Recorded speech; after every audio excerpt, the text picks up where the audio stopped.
So how can you use tools like ChatGPT to help you write your research grant faster? That is what we are talking about today. If you're new around here, my name is Sarah Dobson. I'm a research grant consultant, and my team and I help early career researchers get funded grants.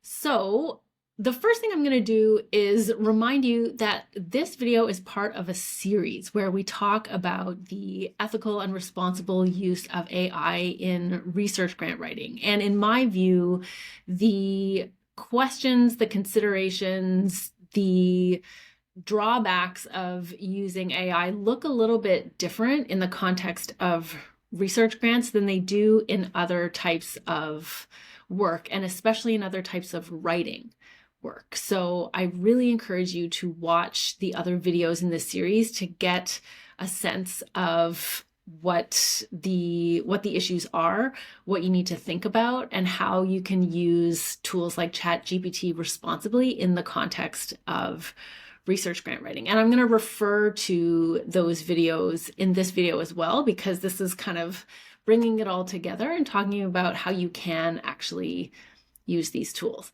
And so a lot of what we've talked about in the previous videos is related to the idea that it's probably not realistic in the context of writing a research grant that it's going to make things go faster for you, at least initially. A lot of the appeal of these tools like ChatGPT or Claude is to make writing more efficient and to help you solve the blank page problem. That is a really common application of these AI tools in other industries and other areas, especially where there's a lot of writing involved. But when it comes to writing grants, you are relying on your original thinking, your original ideas, and your synthesis of the existing peer-reviewed literature, right? And that has to come from you. And so if you're using a tool like ChatGPT to do that work for you,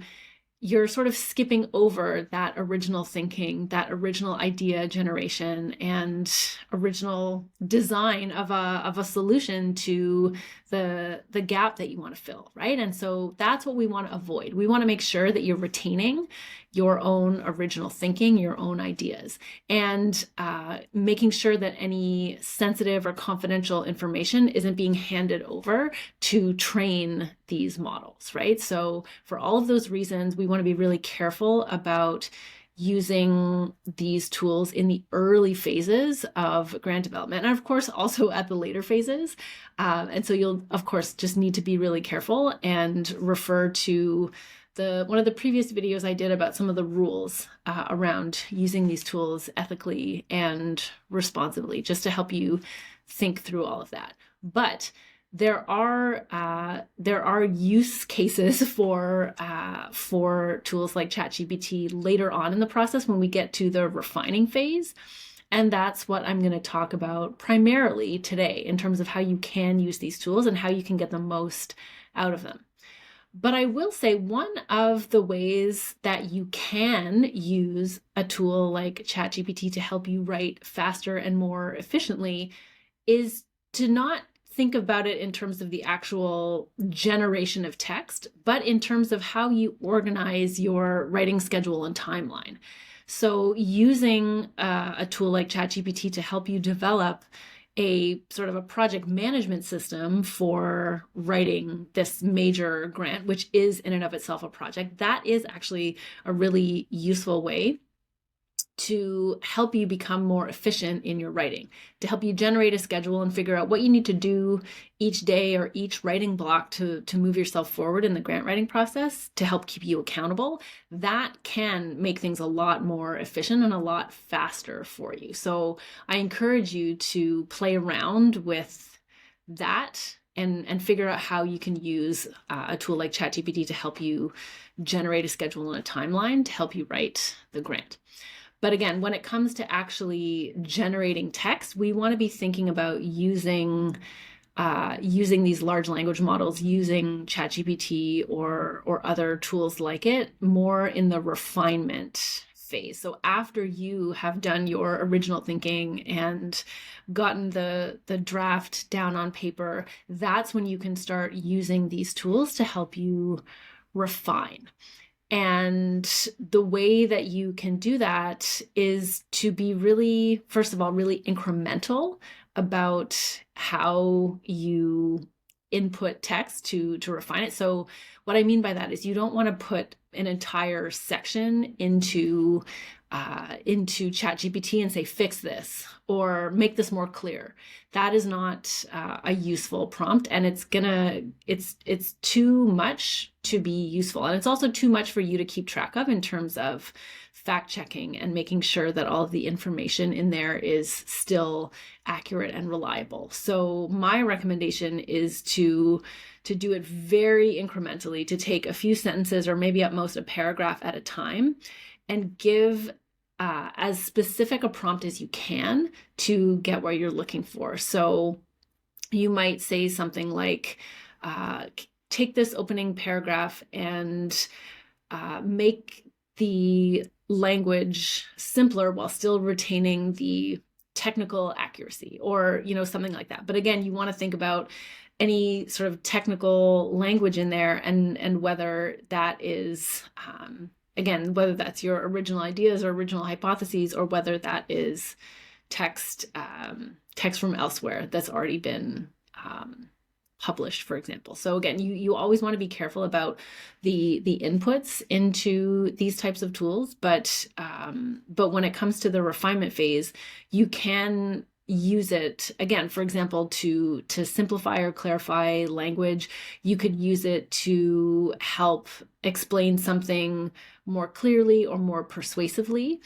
And if you do it in this really incremental way, if you do it sort of paragraph by paragraph, it'll help you kind of stay on top of what the output of these tools are, and can help you see how you can start to do that for yourself and sort of work with the tool to generate a really interesting and compelling grant application, right? So if you're doing this step by step by step and taking it kind of a paragraph at a time, and only in the sections where that's going to be useful for you, you can find ways to clarify and simplify language. You can find ways to make a paragraph more appealing, or make a point really shine through.